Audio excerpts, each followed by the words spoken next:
Hello friends, आप देख रहे हैं सरकारी जॉब भर्ती और मैं हूं हेमेंद्र साहू। दोस्तों, आज के जो टॉपिक में देखेंगे गांधी युग से जितने भी संबंधित महत्वपूर्ण क्वेश्चन बनते हैं उसको देखने वाले हैं। दोस्तों, यहाँ पर जो है हम लोग 1917 से 1947 के बीच में जो महत्वपूर्ण क्वेश्चन आंसर बनते हैं जो हर एग्जाम में पूछे जाते हैं उसी से संबंधित जो क्वेश्चन आंसर है हम देखने वाले हैं। दोस्तों, यहाँ जो CGPSC का जो कंटिन्यू सीरीज चल रहा है इसका वीडियो नंबर कौन सा है? 23वां वीडियो है। ठीक है, तो इससे पहले मैंने 22 वीडियो ऑलरेडी यूट्यूब पर अपलोड करके रख दिए हैं। तो अगर आप देखना चाहते हो तो वहाँ पर जाना, प्ले लिस्ट में आप देख सकते हो।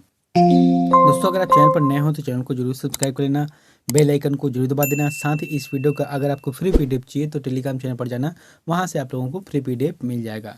चलते हैं वीडियो की तरफ। यहाँ पर आप लोगों को पिछले वीडियो में जो होमवर्क दिया था उसको देख लेते हैं। क्या है कि भांटों का स्त्रीलिंग शब्द लिखिए, तो आंसर क्या जाएगा? यहाँ पर भांटों का स्त्रीलिंग है। इसका जो सही आंसर आ जाएगा दीदी रहेगा। ठीक है, दीदी को कहा जाता है, भांटों का स्त्रीलिंग है।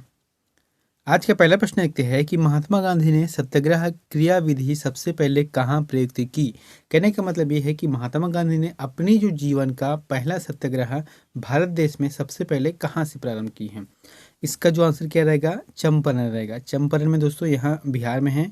चंपारण में 1917 से इन्होंने प्रारंभ किया है। दूसरा प्रश्न है, देशबंधु की उपाधि संबंधित है। दोस्तों, यहाँ पर जो मैं प्रश्न बता रहा हूँ वहाँ काफ़ी इंपॉर्टेंट है, एग्जाम में आने लायक है या फिर एग्जाम में आ चुके हैं वही क्वेश्चन है। हर एग्जाम में आपको गांधी युग से जो भी क्वेश्चन आंसर मिलता है वहाँ 2 से 3 नंबर का क्वेश्चन हमेशा पूछे जाते हैं। अगर आप इस वीडियो को अच्छे से देख लेते हो तो ये समझ लेना कि आने वाला जो एग्ज़ाम है PSC में आपसे अगर प्रश्न करता है तो फिर आपका 100% इसमें बन जाएगा। दूसरा प्रश्न क्या है कि देशबंधु की उपाधि संबंधित है, तो किसे मिला था देशबंधु की उपाधि? यहाँ पर जो आंसर है चित्तरंजन दास, सी चित्तरंजन दास को मिला है। अगला प्रश्न है, कांग्रेस ने भारत छोड़ो आंदोलन का प्रस्ताव किस वर्ष पारित किया? बहुत ही अच्छा प्रश्न है कि भारत छोड़ो आंदोलन है उनका जो प्रस्ताव है किस वर्ष पारित किया? ये जो है पारित कांग्रेस ने किया है। इसका जो आंसर क्या जाएगा? 1942 में। अब 1942 के कौन से में?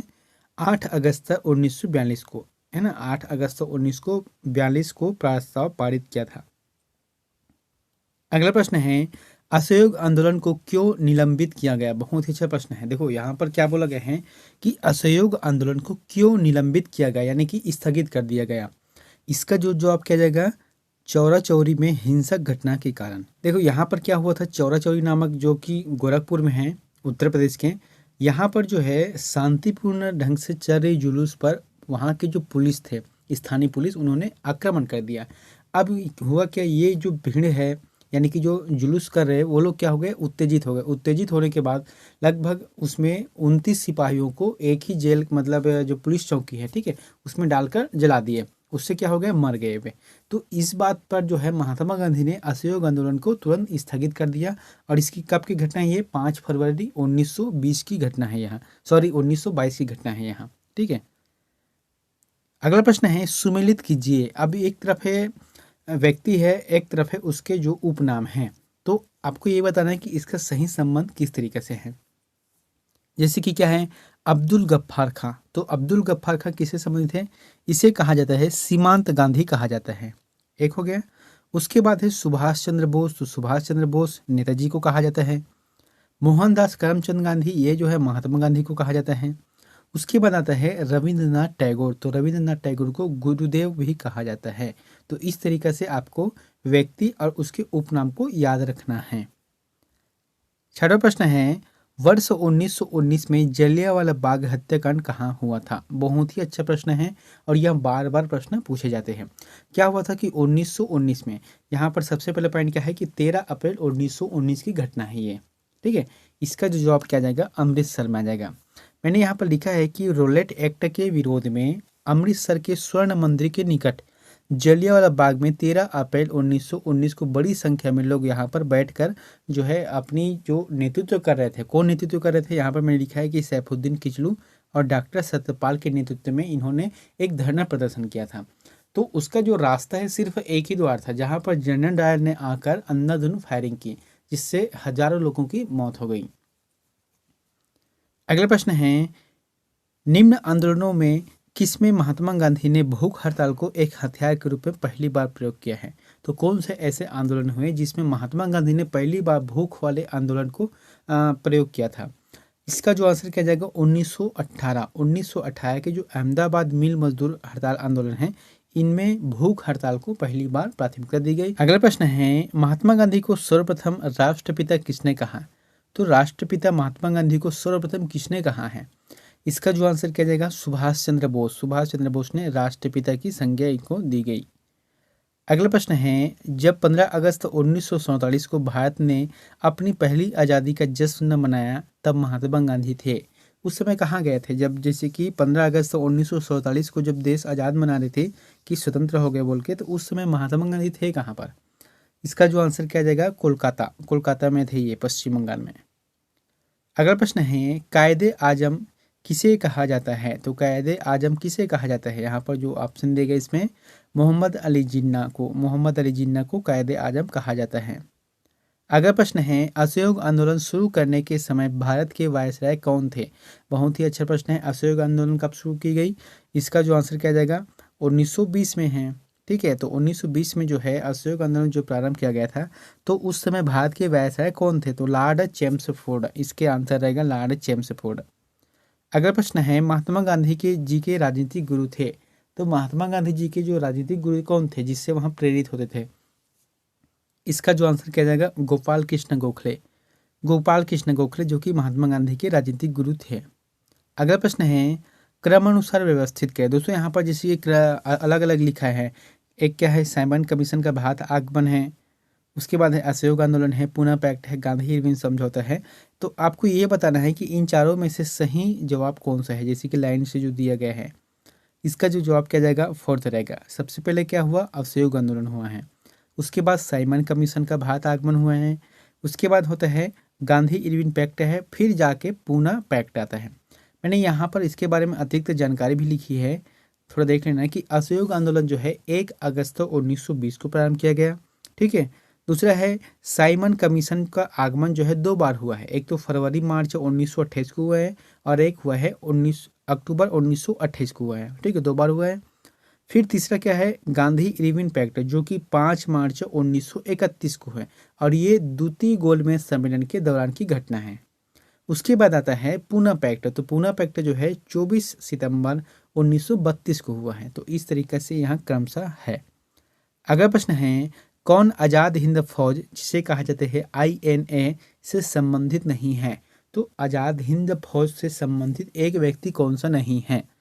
आंसर क्या जाएगा, RC दत्त। RC दत्त जो कि इससे संबंधित नहीं है। इसका मतलब यह है कि ये जो तीनों बचा है, कौन कौन से, गुरुदयाल सिंह ढिल्लो है, शाहनवाज खां है और जनरल मोहन सिंह, ये जो है आज़ाद हिंद फौज से संबंधित है। अगला प्रश्न है, कांग्रेस का प्रथम विभाजन 1907 के सूरत अधिवेशन में हुआ, तो दूसरा विभाजन कब हुआ था? देखो, कांग्रेस का जो प्रथम विभाजन है 1907 में हुआ था सूरत अधिवेशन में। उस समय जो है कांग्रेस 2 पार्ट में बट गए थे। कौन कौन से में? एक हो गया गरम दल हो गया और एक हो गया नरम दल में। तो ये 2 विभाजन हो गए थे। तो दूसरी बार जो विभाजन है वह कब हुआ था? इसका जो आंसर क्या जाएगा, मुंबई, जो कि 1918 के अधिवेशन में दूसरी बार इनका विभाजन हुआ। अगला प्रश्न है, किसे लोकप्रिय नाम लाल कुर्ती यानी कि कमीजों के रूप में जाना जाता है? तो किसे लोकप्रिय नाम लाल कुर्ती के रूप में जाना जाता है? इसका जो आंसर आ जाएगा खुदाई खिदमतगारों को। जो खुदाई खिदमतगार थे इन्हें कहा गया है लाल कुर्ती। अगला प्रश्न है, ब्रिटिश सरकार ने पहली बार यह घोषणा की कि उनकी मंशा भारत में धीरे धीरे एक उत्तरदायी सरकार बनाने की है। देखो, यहाँ पर कहने के मतलब क्या था कि ब्रिटिश सरकार जो है, अब तक जो इससे पहले क्या था, सिर्फ एक राज करना है और साथ ही इसका जो है शोषण करना था। लेकिन जो है अगस्त 1917, इसी समय जो है रोलेट एक्ट आया है ना, अगस्त 1917 की घटना के बाद जो है, इसके बाद इन्होंने सोचा कि हमको इस पर जो है धीरे धीरे राज करना है, इसका उत्तरदायी सरकार का बनाना है। यहाँ पर पहले क्या था, सिर्फ शोषण करना था, जितना हो सके लूटना है। फिर बाद में नहीं, इसको लूटना नहीं है, यहाँ पर हमको राज करना है। ये आंसर आएगा। अगला प्रश्न है, किसने कहा कि मध्य रात्रि के टंकोर पर जब संसार सोता है भारत अपने जीवन व स्वतंत्रता के लिए जाग उठेगा? ये जो कथन है जवाहरलाल नेहरू ने दिया था। बहुत ही इंपॉर्टेंट है और ये प्रश्न हमेशा कई बार एग्जाम में पूछे भी गए हैं। अगला प्रश्न है, भारत में जब क्रिप्स मिशन आया उस समय भारत का वायसराय कौन था? तो भारत में जब क्रिप्स मिशन आया उस समय वायसराय कौन था? इसका जो जवाब किया जाएगा लॉर्ड लिनलिथगो। लॉर्ड लिनलिथगो इसके आंसर रहेगा। मैंने यहाँ पर लिखा है कि मार्च 1942 में सर स्टैफोर्ड क्रिप्स की अध्यक्षता में भारत आया था। अगला प्रश्न है, भारत छोड़ो आंदोलन के समय इंग्लैंड का प्रधानमंत्री था? तो भारत छोड़ो आंदोलन कब प्रारंभ हुआ है? तो भारत छोड़ो आंदोलन जो है 1942 को प्रारंभ हुआ था। तो उसी दौरान जो है इंग्लैंड के प्रधानमंत्री कौन था? चर्चिल थे वहाँ के प्रधानमंत्री। अगला प्रश्न है, भारतीय राष्ट्रीय कांग्रेस के त्रिपुरी सम्मेलन में वर्ष 1939 में सुभाष चंद्र बोस को कांग्रेस का अध्यक्ष चुना गया था। यह त्रिपुरी कहाँ है? तो कहाँ पर है त्रिपुरी? इसका जो आंसर किया जाएगा जबलपुर में है। जबलपुर यानी कि मध्य प्रदेश में है त्रिपुरी। अगला प्रश्न है, फिनिक्स फार्मा की स्थापना किसने की? तो फिनिक्स फार्मा दोस्तों यहाँ जो शब्द है वह दक्षिण अफ्रीका के लिए प्रयोग हुआ है। इसका जो आंसर किया जाएगा महात्मा गांधी। जब महात्मा गांधी दक्षिण अफ्रीका में थे तो उसे जो है फिनिक्स फार्मा की स्थापना की। अगर भारतीय भाषा में बात की जाए तो वह फिनिक्स आश्रम रहेगा सही। मैंने यहाँ पर लिखा है कि दक्षिण अफ्रीका में डरबन में गांधी जी ने 100 एकड़ जमीन में पहले क्या है 20 एकड़ में शुरुआत किया, उसके बाद 80 एकड़ और ले लिए। मतलब इसमें जो है सहयोग भी दिए गए वहाँ पर रहने वाले भारतीयों की तरफ से। तो 1904 में आश्रम या फार्मा की स्थापना की। अब यहाँ पर एक आध कभी कभी प्रश्न बनते भी है, खासकर से इसे जो केबीसी में पूछा भी गया था, कौन बनेगा करोड़पति, पूछा गया था कि गांधी जी द्वारा जो है दक्षिण अफ्रीका में पहली आश्रम का नाम बताइए। वहाँ पर जो आश्रम जैसे कि इंडिया में क्या है साबरमती आश्रम बनाया है, ठीक है, उसी तरीके से दक्षिण अफ्रीका में पहली आश्रम का नाम क्या है? इसका जो आंसर क्या आ जाएगा टालस्टॉय फार्मा, यही रहेगा। टालस्टॉय फार्मा है वहाँ के शब्दों में। भारत के शब्दों में अगर बात की जाए तो फिर टालस्टॉय आश्रम है। अगला प्रश्न है, वर्ष 1939 में कांग्रेस को छोड़ने के पश्चात सुभाष चंद्र बोस ने किस दल की स्थापना की? दोस्तों जस्ट इसके पहले वाला प्रश्न मैंने पढ़ा था यहाँ पर 20वां में कि 1939 में सुभाष चंद्र बोस को अध्यक्ष बनाया गया था, कहाँ के? त्रिपुरी के। ठीक है, अब यहाँ पर प्रश्न क्या आता है कि 1939 में कांग्रेस को छोड़ने के पश्चात सुभाष चंद्र बोस ने किस दल की स्थापना की? इसका जो आंसर आ जाएगा फॉरवर्ड ब्लॉक।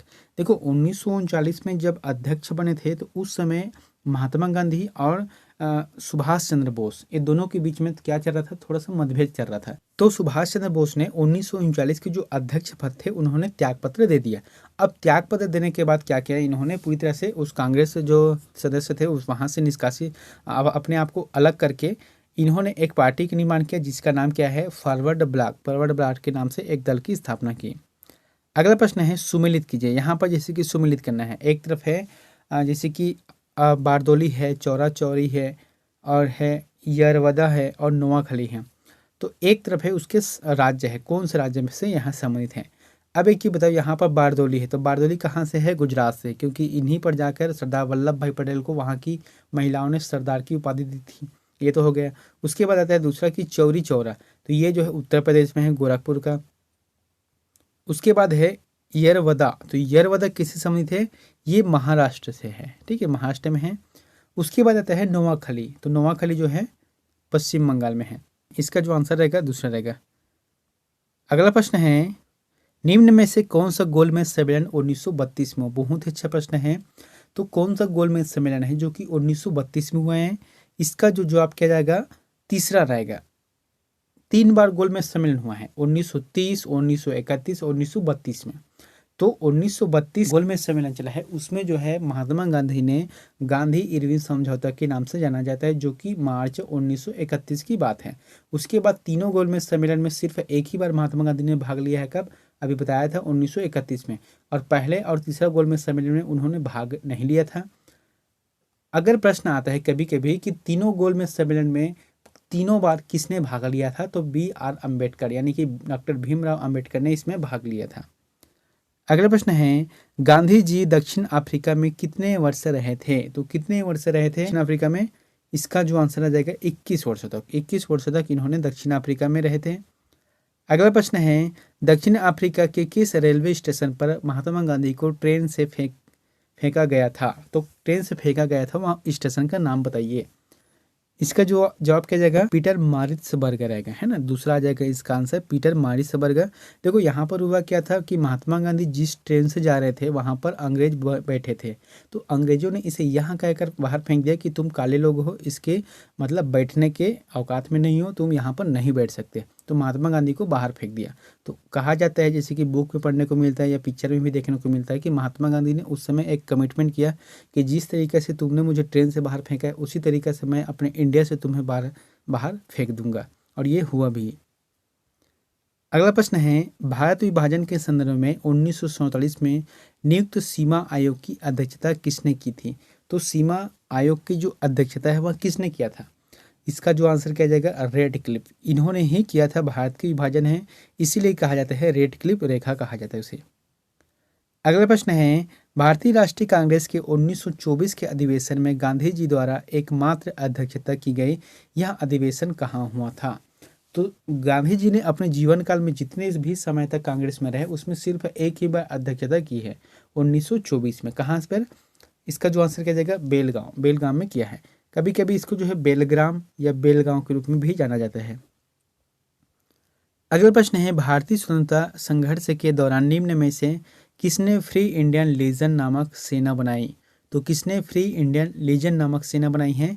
इसका जो आंसर किया जाएगा वी.डी. सावरकर, वी.डी. सावरकर ने बनाई है। दोस्तों यहाँ प्रश्न आंसर बहुत ही इंपॉर्टेंट है, आने वाले आपके किसी भी एग्जाम हो उसमें 100% पूछे जाएंगे, इसलिए आप वीडियो को पूरी तरह से देखना और अच्छे ध्यान से देखना। और हाँ, अगर वीडियो आप लोगों को अच्छा लग रहा है तो वीडियो को जरूर लाइक कर देना। लास्ट में जो होमवर्क पूछता हूँ तो उसका आंसर कमेंट करके जरूर बताना। यहाँ पर तीसरे नंबर का प्रश्न क्या है कि किसने असहयोग आंदोलन के दौरान विदेशी कपड़ों का जलाया जाना एक निष्ठुर बर्बादी बताया है? इसका जो आंसर क्या जाएगा रविंद्रनाथ टैगोर रहेगा। दोस्तों यहाँ पर एक जानकारी है कि 1913 में रविंद्रनाथ टैगोर जी को साहित्य नोबेल पुरस्कार मिला है। अब उस नोबेल पुरस्कार विजेता जो कि रविंद्रनाथ टैगोर ने कहा है कि जो 1920 में असहयोग आंदोलन चल रहा था जिसमें क्या है कि विदेशी जो वस्तुएं है उसका बहिष्कार करना है, जैसे कि उसमें एक था क्या है कि विदेशी जो कपड़े हैं उसको जलाना है। तो इसके बारे में रविंद्रनाथ टैगोर जी ने कहा है कि यहाँ जो कपड़े जलाना है यहाँ सिर्फ एक निष्ठुर बर्बादी है। तो ऐसा कहा था किसने? रविंद्रनाथ टैगोर जी ने कहा था। अगला प्रश्न है, यहाँ पर होमवर्क बताता हूँ, इसका आंसर प्लीज़ कमेंट बॉक्स पर जाकर जरूर बताएं। प्रश्न क्या है कि गांधी जी ने दांडी समुद्र तट पर नमक कानून का उल्लंघन किया था। तो कौन से सन में गांधी जी ने दांडी नामक जो समुद्र तट है वहाँ पर जाकर नमक कानून का उल्लंघन किया था? 6 मार्च 1930 है, 6 अप्रैल 1930 है, 12 मार्च 1930 है या 12 अप्रैल 1930 है? तो इनमें से जो भी ऑप्शन आपको सही लगता है तो प्लीज़ कमेंट बॉक्स पर जाकर जरूर कमेंट करें। और दोस्तों वीडियो अच्छा लगा तो वीडियो को लाइक कर देना, चैनल पर नया हो तो चैनल को जरूर सब्सक्राइब कर देना और बेल आइकन को जरूर दबा देना। मिलते हैं नेक्स्ट वीडियो में एक नई जानकारी के साथ। Thank you.